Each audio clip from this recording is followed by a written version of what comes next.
오늘 하나님께서 저희들에게 주시는 말씀 사무엘하 16장 5절에서 14절입니다. 사무엘하 16장 5절에서 14절 16장 구약 489쪽에 있습니다. 사무엘하 16장 5절에서 우리 14절까지 우리 같이 교독으로 읽고요. 마지막 14절은 함께 읽도록 하겠습니다. 5절 제가 먼저 읽습니다. 다윗 왕이 바후림의 이름에 거기서 사울의 친족 한 사람이 나오니 게라의 아들이요 이름은 시므이라.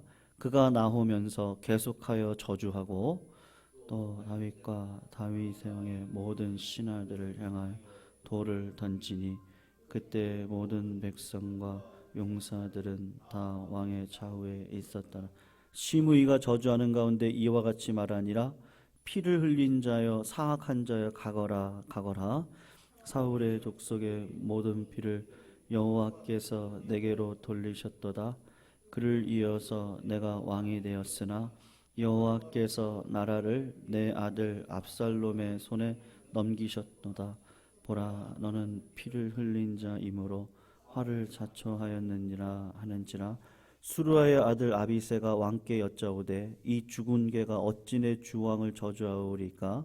청하건대 내가 건너가서 그의 머리를 베게 하소서 하니 왕이 이르되 수르아의 아들들아 내가 너희와 무슨 상관이 있느냐? 그가 저주하는 것은 여호와께서 그에게 다윗을 저주하라 하심이니 내가 어찌 그리하였느냐 할 자가 누구이겠느냐 하고 또 다윗이 아비새와 모든 신하들에게 이르되 내 몸에서 난 아들도 내 형제를 해하려 하거든 하물며 이 베냐민 사람이랴. 여호와께서 그에게 명령하신 것이니 그가 저주하게 버려두라.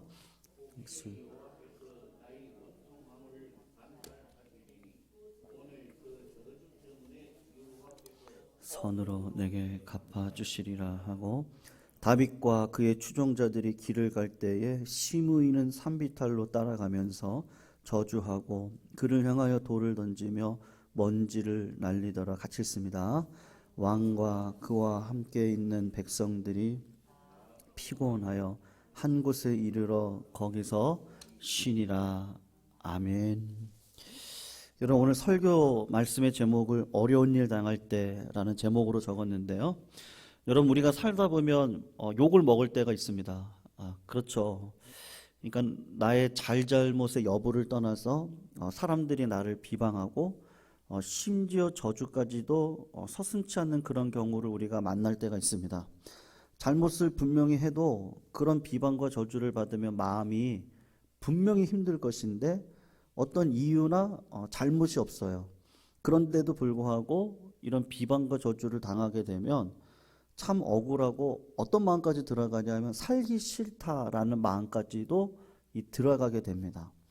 여러분, 최근 이 10여 년 동안에 걸쳐서 우리 주변에 있는 많은 연예인들이 자살을 하는 것을 우리가 뉴스를 보고 알았는데 그 중에 많은 이유가 무엇이냐 하면 인터넷에 올린 그 익명이죠. 그리고 무책임한 그 비방의 글들 때문에 이 연예인들이 때로는 이 자살을 하기도 합니다. 얼마 전 우리 74세죠. 우리 윤여정 우리 선생님이 영화 배우신데 오스카 여우 조연상을 받으셨습니다.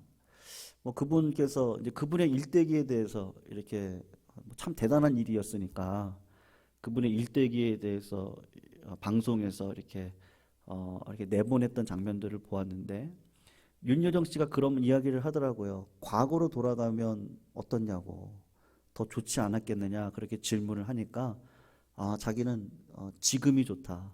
과거로 돌아가는 거 싫다는 거죠. 74년의 인생을 살아오시면서 사람들의 배신도 경험했다 그래요. 얼마나 많은 배신을 경험했는지 우리가 알다시피 가정이 깨지는 일도 있었고 왜 어렵고 힘든 일이 없지 않았겠습니까? 연예인이었기 때문에 많은 비방도 있을 것이고 오해도 있을 것인데 참 사람이 끝까지 살아가야 되는 것 같습니다. 포기하지 않고 살면 이렇게 좋은 날이 있는 것 같은데요. 어쨌든 사람이 이 비방과 저주를 받는다는 것만큼 힘들고 어려운 일들은 정말로 없습니다. 여러분 오늘 본문을 보시면 다윗의 이야기가 그가 아들 압살롬이 반역을 해서 이제 예루살렘을 떠나 피난길로 올랐을 때의 그 작은 사건에 대한 이야기가 오늘 본문인데, 여러분 다윗도 똑같은 일을 당합니다. 저주가 임하고 그리고 비방을 하는 일들이 벌어지게 됐을 때 다윗이 믿음으로 잘 이기거든요. 그 믿음으로 이기는 그 실체, 그 믿음의 실체가 무엇이고 믿음으로 반응하면서 살아간다는 것이 무엇인지를 오늘 본문을 통해서 우리가 배울 수가 있습니다. 여러분 오늘 본문의 내용은 그렇습니다. 다윗이 아들의 반란으로 궁을 떠나고 감람산 마루를 이렇게 넘어가면서 베냐민 지파 그 지경으로 이렇게 넘어옵니다. 그때 이 바후림이라고 하는 성이 있는데 예루살렘이 이쪽에 있으면 요단강이 이쪽에서 흐르고 있거든요. 이 요단을 가는 길목에 있는 성이 이 바후림이라고 하는 성입니다. 거기에 베냐민 지파였던 사울의 가문에 속한 사람이죠. 이스라엘의 첫째 왕이었던 사울의 가문에 속한 시므이라는 사람이 나오게 되는데, 아마 이 사람은 사울 왕가의 사람이었으니까 사울 왕가의 몰락과 함께 몰락한 사람이었을 것이고, 그리고 한을 굉장히 많이 품었던 인물일 것입니다. 그리고 그가 하나님께서 하신 일에 대해서는 아마 관심도 없었던 불신앙적인 사람인데, 하나님께서 자기가 속해 있는 지파에 사울 왕을 왜 하나님께서 패하시고 다윗을 왕으로 세웠는지 그걸 신앙적으로 고민을 해야 되는데, 그렇게 하나님의 하는 일에 대해서 관심이 없었던 사람이었던 것 같습니다. 그러니까 다윗이 왕이 되고 난 다음에 어떤 마음을 품는 거예요? 이 한을 품는 거죠. 한을 품고 이제 다윗이 아들의 반역으로 피난길에 오르게 되니까 그 기회를 맞이해가지고 내 안에 있는 이 한, 이걸 이제 풀어버리는 겁니다. 그래서 어떻게 하냐면 다윗이 도망가는 그 길가 마침 우리 그 지파 땅을 딱 지나가니까요, 나와가지고 돌을 던지고요, 먼지를 막 일으키면서 저주와 욕설을 하는데, 여러분 시므이가 다윗에게 했던 욕이 뭐예요? 오늘 7절 말씀을 잠깐 봐보세요. 7절을 보시면 우리 같이 한번 읽어볼게요. 7절 읽어봅니다. 시작. 시므이가 저주하는 가운데 이와 같이 말하니라. 피를 흘린 자여 사약한 자여 가거라 가거라. 여러분 지금 다윗에게 했던 첫 번째 욕이 뭐예요? 피 흘린 자여라고 지금 말을 하고 있습니다. 여러분 피를 흘렸다고 비난하는 건 결코 근거 없는 저주는 아닙니다. 넓은 의미에서 보면 다윗이 하나님의 성전을 짓지 못했는데 왜 그렇습니까? 그 손에 피를 많이 묻혔던 군인이기 때문에 하나님께서 성전의 상징인 이 평안이죠. 평화를 상징하는 이 성전을 피 흘린 네 손으로 지을 수 없다. 이 다윗이 전쟁의 사람이니까, 군인이니까 피를 많이 흘린 거 맞습니다.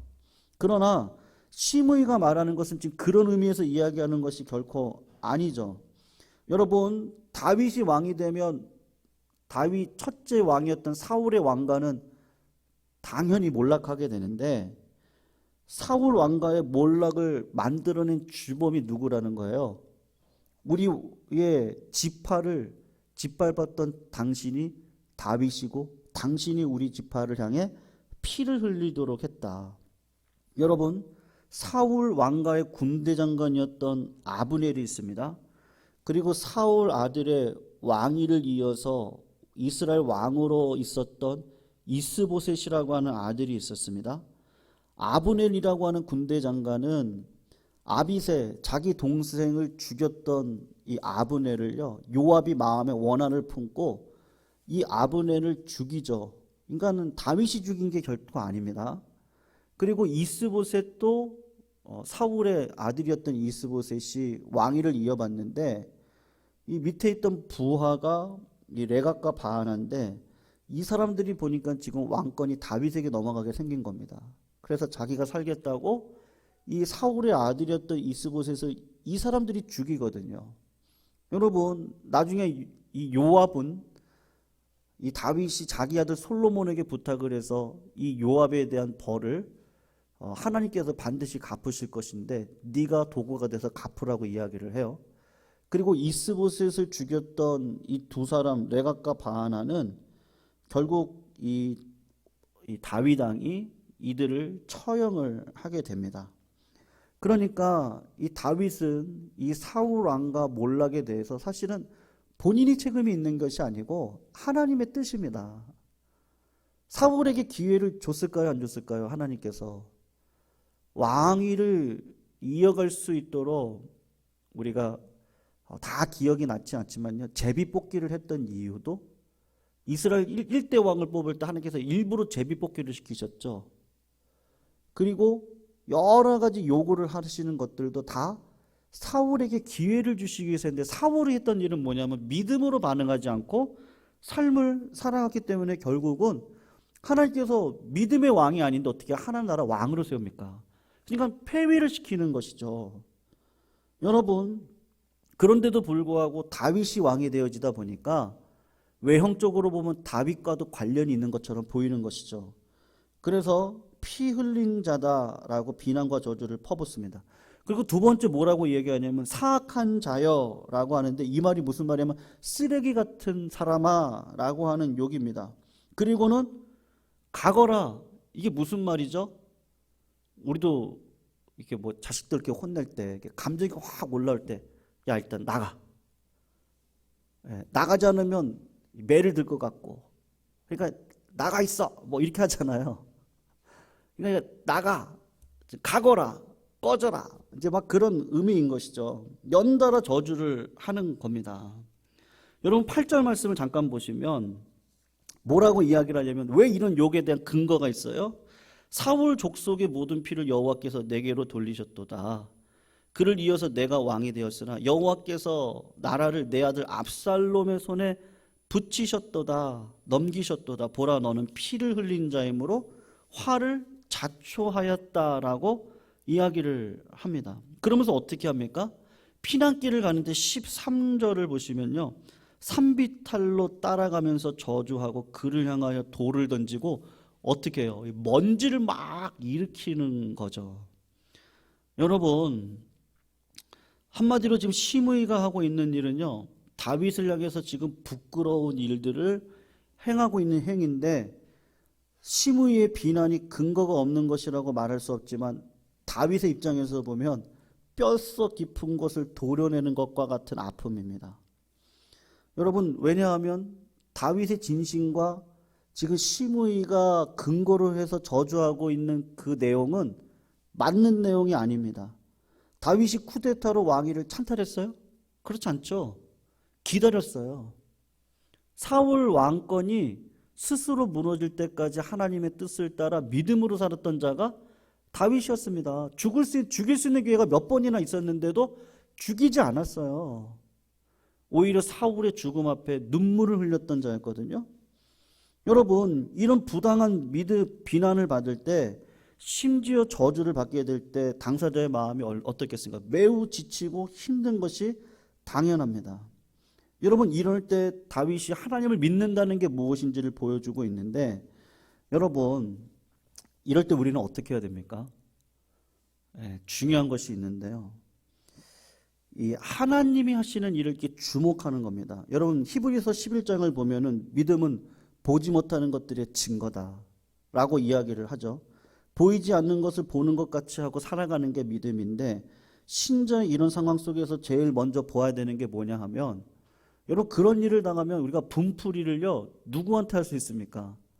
내가 지금 힘들고 어려운데 때마침 시므이가 나의 감정을 막 건드려요. 그러니까 시므이를 향해서 분풀이를 할 수 있거든요, 충분히. 그럼에도 불구하고 다윗이 했던 일이 무엇이냐면 시므이에게 분풀이를 하는 것이 아니라 도대체 하나님께서 이 일을 통해서 나에게 하시고자 하시는 것이 무엇인지를 묻는 것이죠. 여러분, 물론 믿음이 있다고 해서 하나님께 물어보면 하나님께서 뭐 바로바로 답을 주시고 그러는 경우는 많지 않습니다. 그러나 믿음을 가지고 있다고 할 때 그 믿음은 언제나 특히 신자를 낙심하게 하고 절망하는 상황 가운데 있을 때 바로 그 하나님을 주목하게 하는 일들이 일어나게 됩니다. 여러분 한번 보세요. 다윗을 보시면 시므이가 비난과 저주를 하면서 따라올 때 다윗 주변에 있던 다윗의 신하 아비새가 화가 나니까 내가 내 주 왕이요 그러면서 저 죽은 개가 어찌 내 주 왕을 저주합니까? 청컨대 나로 가서 저의 머리를 베게 해달라고 구합니다.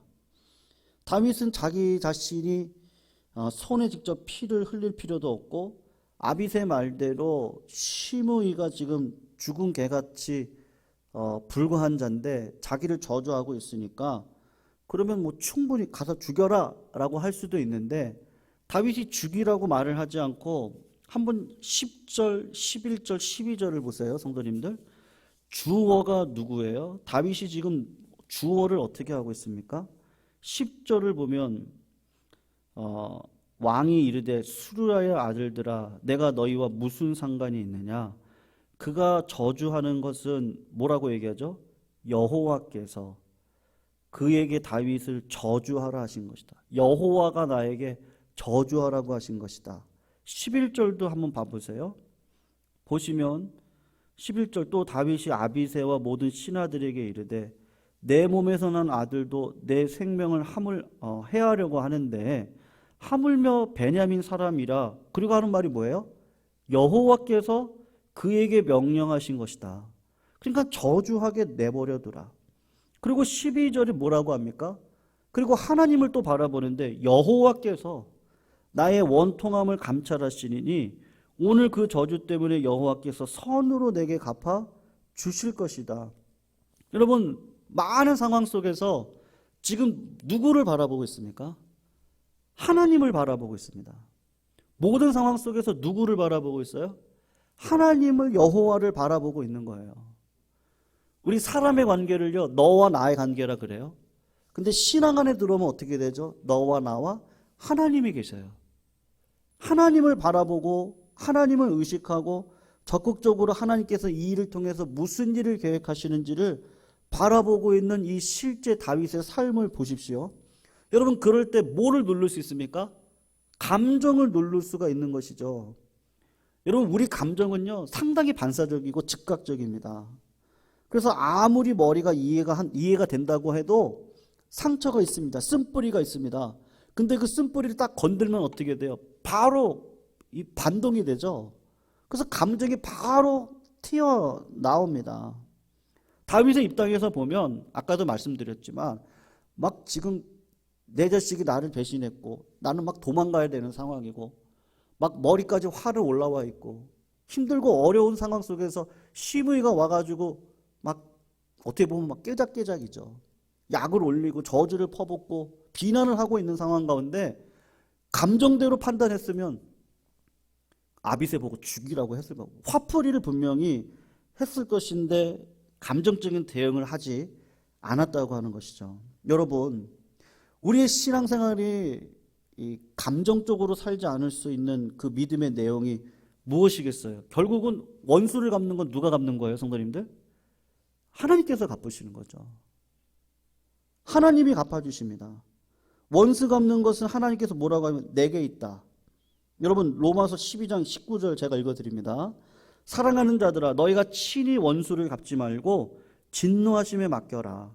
기록되었을 때 원수 갚는 것은 내게 있으니 내가 갚으리라 주께서 말씀하십니다. 로마서 12장 20절 원수가 줄일 때 먹이고 목마를 때 마시게 하는 것은 숯불을 그 머리에 쌓아놓는 것과 같다. 이 말씀이 원수를 부끄럽게 만들어 잘못을 깨닫고 회개하게 한다고 하는 의미가 있을 것입니다. 여러분 하나님께서 하나님의 자녀를 보호하는 방식이 무엇이에요? 다른 것이 아니고 하나님 앞에 모든 것을 맡기고 하나님을 바라보고 하나님께서 책임져 주실 거라고 하는 그 하나님을 향한 믿음을 가지고 이 땅을 살아가는 것. 그러면 결국은 축복은 누구한테 와요? 나에게 오는데 누구를 통해서 옵니까? 결국 축복은 누가 해주셔야 돼요? 하나님이 해주셔야죠.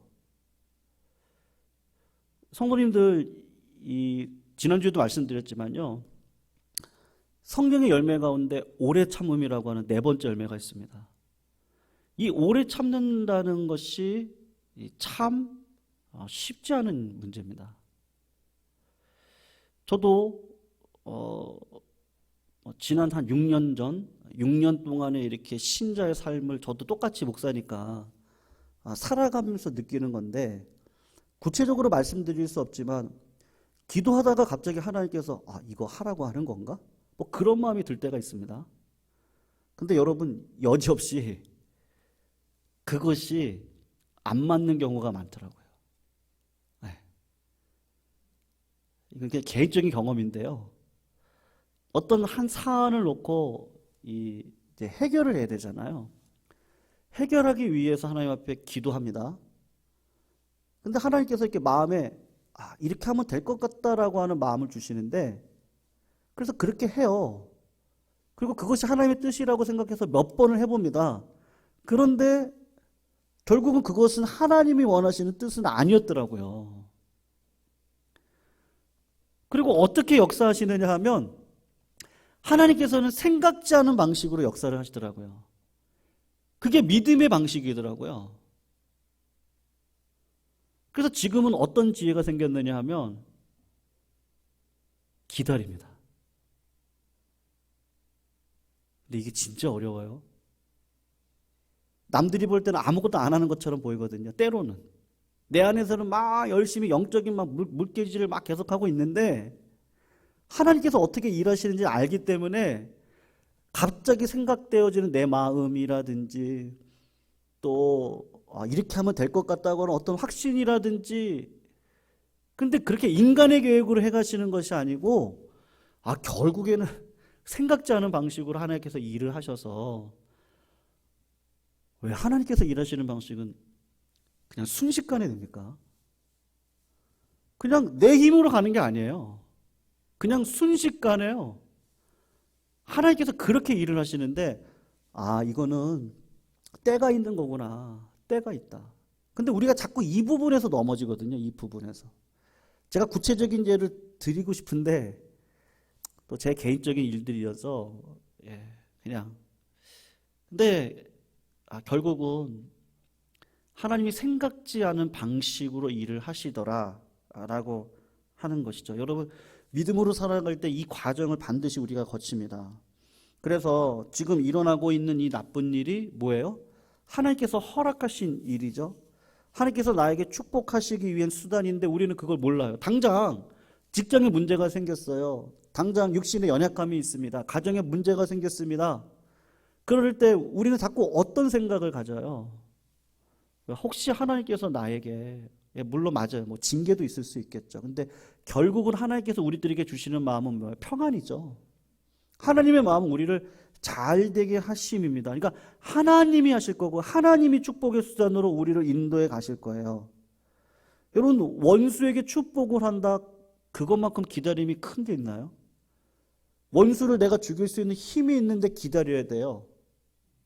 그것만큼 힘들고 어려운 일은 없을 것 같아요. 내가 힘이 있는데요. 내가 원수를 죽일 수 있어요. 내가 언제든지 내 계획대로 할 수 있어요. 근데 하나님께서는 그 일을 하지 말라는 거거든요. 기다리라는 겁니다. 다윗은 사실은 지금의 상황은 영적으로 방황하는 상황이에요. 밧세바와 간음을 통해서 죄악을 범하고 그 죄의 징계로 하나님께서 압살롬의 반역을 통해서 지금 아직도 남아있는 징계가 있어요. 자기 아내들이 백주대낮에 똑같은 일을 당할 겁니다. 어떻게 보면 하나님께서 지금 다윗을 어디로 몰고 계시는 거예요? 고난처럼 보여요. 제2 광야를 보내고 계시거든요. 근데 다윗을 축복하기 위함이에요. 이 가운데 감정으로 반응하고 내 계획대로 하고 내가 해볼 거야 하고 그러면은 이 광야를 못 건너갑니다. 축복에 임할 수가 없습니다. 그래서 하나님께서 지금 다윗에게 지금 하시고자 하시는 이 징계 속에 또 다른 시험은 뭐예요? 예전처럼 기다려야 되는 거예요. 예전처럼요. 힘이 생기니까 갑자기 교만해지고, 교만하니까 갑자기 다른 여자가 내 눈 속에 들어오기 시작하고, 그렇게 해가지고 하나님 나라를 어떻게 세워갑니까? 왕이. 하나님 안 되겠거든요. 치시는 거거든요. 그리고 기다리게 하는 거죠. 또 기다림의 축복을 인내하라고 지금 이야기를 하는데, 여러분 12절 말씀 같이 한번 읽어볼게요. 다윗이 가지고 있는 믿음의 실체였습니다. 12절. 힘들고 어려운 상황 속에서, 예상하지 못했던 일 속에서 다윗이 가지고 있었던 믿음의 실체가 뭐였어요? 12절인데 우리 같이 한번 읽어볼게요. 시작. 혹시 여호와께서 감찰하시리니 그 저주 때문에 여호와께서 선으로 내게 갚아 주시리라. 여러분, 다윗이 지금 하나님을 진짜로 믿고 있는 거죠. 요셉이랑 똑같습니다. 그의 형제들이 자기를 팔아 숱한 고생 끝에 애굽의 총리가 돼서 형들을 제외할 때 그 형들을 용서할 수 있었어요. 힘이 있었잖아요. 아버지가 돌아가셨어요. 그런데도 형들을 용서하는데 그 이유가 뭐예요?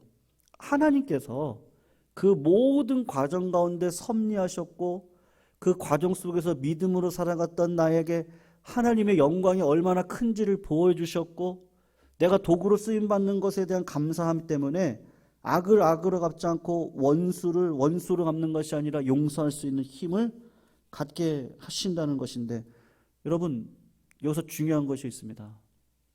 누구만 나를 알아주시면 되는 거예요? 하나님만 나를요 알아주시면 돼요. 여러분 여기 가운데 진짜 위로가 있습니다.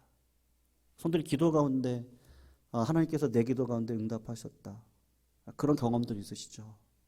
아무도 없는 예배 성전에 나와 기도하고 있을 때 하나님께서 갑자기 옛날 사건과 지금의 기도 제목 가운데 딱 랑데뷰를 딱 주셔가지고, 하나님이 이걸 다 알고 계셨구나. 뭐 그거 알면요 그냥 눈에서 눈물이 그냥 왈칵 쏟아집니다. 하나님 이걸 다 아셨구나. 하나님 이거 아시는 거지. 내 기도가 헛되지 않았구나. 다윗이 의지하고 있는 건 하나님께서 지금의 이런 상황 속에서도 하나님은 나를 아신다. 내 원통함을 감찰하신다. 하나님께서 아시면 되고 하나님께서 갚으실 테니까 아비세여 신경 쓰지 말아라. 여러분 언제나 사람에게 있어서 문제는 뭐죠? 억울한 게 문제죠. 억울한 게. 늘 억울한 게 문제예요. 억울한 게요. 억울하면요 부당한 일도 정당성으로 바뀝니다. 더욱이 내가 힘이 있으면요 그 억울함으로 충분히 정당성을 유지해서 내 힘으로 악을 악으로 갚을 수 있는 일들이 얼마나 많아요. 사회적으로 영적으로 억울함이 우리가 얼마나 많습니까? 여러분 많은 사람들이 그 억울함을 어떻게 풀죠? 태어나서부터 지금까지 가난했어요. 그 가난의 문제를 어떻게 풀어요? 태어나서부터 가정 환경이 안 좋았어요. 그럼 그 억울함을 어떻게 푸세요? 어떤 분들은 그래 공부해야지. 열심히 공부해서 자수성가하세요. 그러면 억울함이 풀립니까? 어떤 분들은요 정치가를 잘 뽑으면 되겠지. 그렇게 해서 하는데 또 다른 정치가가 또 억울한 일을 만들어내는 이 세상 속에서 살아갑니다. 여러분 억울한 일은 얼마나 많이 있는지 몰라요. 근데 그 억울한 일을 내 힘으로 해보겠다고 세상적인 것들을 붙들고 살아가고 있을 때 그 억울함을 하나님이 풀어주실 수 있습니까? 절대 안 풉니다. 네. 그래서 사람이 바뀌면 된다. 문제는 경제다. 절대 그렇지 않습니다. 결국은 하나님이 복을 주셔야 되거든요. 그러니까 하나님이 복이 주시려면 어떻게 해야 됩니까? 하나님께서 좋아하고 하나님께서 복을 주시기 위한 말씀의 법칙이 있거든요. 도둑질하면 안 됩니다. 엉뚱한 것 바라면 안 돼요. 남의 것, 도둑질이라고 하는 의미가요, 내가 도덕적으로 윤리적으로 남의 것 빼앗는 것뿐만이 아닙니다. 내 안에 있는 탐욕도 얘기하는 거예요. 일하지 않는 자는 망합니다. 하나님께 헌신하지 않는데 어떻게 복을 받을 수 있다고 생각하세요? 그럴 수 없습니다. 하나님께서 원하시는 복락의 그 원칙들이 있어요. 하나님을 사랑하고 말씀을 사랑하고 교회 중심으로 삶을 살아가면 하나님께서 복을 주시거든요. 그 안에는 헌실이 있죠. 억울한 게 왜 없어요? 있죠. 너무 억울해가지고 하나님 앞에 나와서 부르짖으면 하나님께서 내가 그거 다 갚아줄 거라고. 그 음성만 한번 들어보세요. 그러면 그 억울함이 다 풀려요. 그리고 참을 수 있어요. 왜요? 하나님께서 갚아주실 것이기 때문이죠. 그리고 하나님의 뜻대로 살아가죠. 비록 당대 때 나에게 복이 없다 할지라도 하나님께서 내 자녀들을 통해서 복을 주실 거예요. 내 자녀들에게 복이 없다 할지라도 하나님께서 부르시는 그 죽음을 통과하고 영원의 자리 그 천국에 올라갔을 때 그때 하나님께서 또 많은 위로를 주실 거예요. 이 세상은 어쨌든 억울한 일이 없을 수가 없습니다. 이 땅을 살아가면서 억울하지 않은 일은 없어요. 다윗은요, 우리 주님께서 하셨던 말씀, 너가 나를 따르려거든 나를 부인하고 자기 십자가를 지고 나를 쫓아야 할 것이다. 여러분, 다윗은 십자가 앞에 죽었던 인생입니다. 다윗이 의지했던 건 누구죠? 예수밖에 없죠. 시편 51편을 보면 밧세바하고 범죄하고 난 다음에 지었던 시인데 그 시를 자세히 보시면 두 가지 특징이 있습니다. 성령을 내 마음속에서 떠나지 않게 해달라고 그래요. 내가 성령에 매여 살았어요. 성령의 은혜 가운데 있었습니다. 그리고 또 하나가 뭐죠? 예수 그리스도를 발견하거든요. 시편 51편을 보면 나를 위해 대신 십자가 지신 그 예수 그리스도가 있는 거구나. 그걸 발견을 하거든요. 그러니까 나는 죽었어요. 십자가 안에서 죽었어요. 죽은 자가 무슨 말을 해요? 죽은 자가 무슨 억울한 일이 있다고 소리를 질러요? 죽었는데요. 영적으로 죽었습니다. 우리가 할 수 있는 건 하나님 앞에 나를 부인하고 이 십자가 억울한 일을 지고 하나님께서 가라고 하는 길을 걸어가는 거죠. 여러분, 그런 부당한 일을 누가 당하셨습니까? 예수 그리스도 아닙니까? 예수 그리스도가 얼마나 억울한 일을 많이 당하셨습니까? 제자들에게 배신당하고 제자들 다 도망가고요. 자기가 하지도 않았던 일들을 했다고 그러고 성전을 일으켜보라 그러고 네가 하나님의 아들이면 내려와 보라 그러고 내가 진짜 하나님의 아들인데 내가 힘이 있는데 너무 억울해서 죽겠어요. 그럼 내려와 보라고? 그럼 내가 내려가 보겠다고. 내려가서 천군 천사 불러다가 너희들 싹 죽여버리고 내가 십자가 달려 다시 돌아가면 그러면 그것이 풀립니까? 예수님처럼 억울한 일을 많이 당하신 분이 어디 계세요?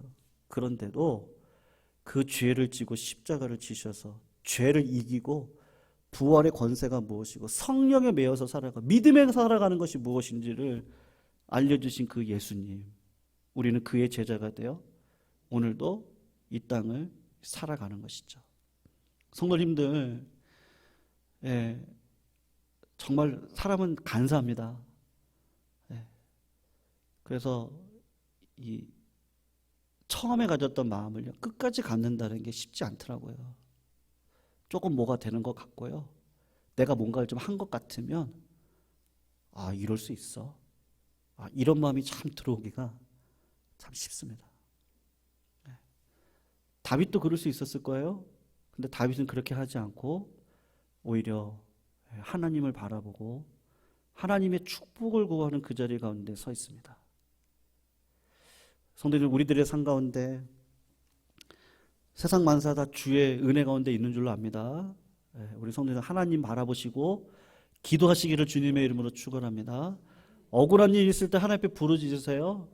억울한 일 있으실 때, 내 삶 가운데 힘들고 어려운 일 있으실 때 그냥 하나님 앞에 나와서 그냥 우시면 그게 기도고, 그냥 멍하니 있으셔도 그것이 하나님을 바라보고 있으니까 하나님이 축복하시죠. 하나님이 하시면 문제가 없습니다. 왜냐하면 하나님이 계획하셨거든요. 그 길은 될 거예요. 근데 내가 한다고 했다가 보면은 자꾸 소모전 벌어지고요. 결국 될 일도 안 되고 돌아가가지고 결국에는 하나님이 하시는 방향으로 내가 또 가야 되는 상황 가운데 있는 게 우리의 현실이거든요. 그래서 지금도 저는 기도 제목들이 많이 있습니다. 근데 지금 그냥 기도만 하고 있어요. 우리 교회를 놓고 제가 담임 목사니까 우리 교회를 위해서 기도 제목이 없겠습니까? 왜 우리 성도님을 향해서 왜 기도 제목이 없겠어요? 근데 하나님이 해주셔야 되니까 하나님의 때를 기다리고 있습니다. 우리 청년들 나중에 제가 잠깐 말씀드리겠지만 우리 청년들 뭐 직장 문제라든지 또 결혼 문제 여러 가지들 가정 속에서 지금 뭐 많은 문제들 그것들 혼자 감당할 수 없거든요. 뭐 제가 가서 막 할 수도 있겠죠. 근데 그것보다도 하나님께서 주시는 지혜로 하나님께서 어떻게 일하신지를 보고 그런 모든 문제들이 다 풀렸으면 좋겠는 거예요. 그런 기도 제목들이 있습니다. 제가 지금은 구체적으로 말씀을 못 드리지만 그런 것들을 어떻게 해서 하나님께서 이루어 가시는지를 지금 보고 있는데 때를 기다리고 있는 거죠. 근데 하나님이 어떻게 하실까? 하나님께서 마음 주시고 가도록 하셔야 되는데 그 부분을 어떻게 했으면 좋을까? 그래서 소망이 있습니다, 사실은요. 자, 구체적으로 말씀을 드리지 못하지만 우리 성도님들 개인적인 삶 가운데도 분명 기다림이 있을 겁니다. 내 기도에 소원들이 있어요. 근데 기도하면요, 하나님 일을 하시거든요. 기도하면 승리가 있습니다. 기도하면서 기다리는 게 진짜 어려운데 그 기다리면서 하나님께서 스스로 일하실 때를 보고 나아가는 것, 그것이 믿음의 중요한 근거입니다. 그래서 다윗이 오늘 그런 믿음으로 기다리고 악을 악으로 갚지 않고 하나님의 때를 기다리며 오히려 그 징계 속에 있는 그 믿음의 모습을 닮아가시기를 주님의 이름으로 축원하고 부탁드립니다.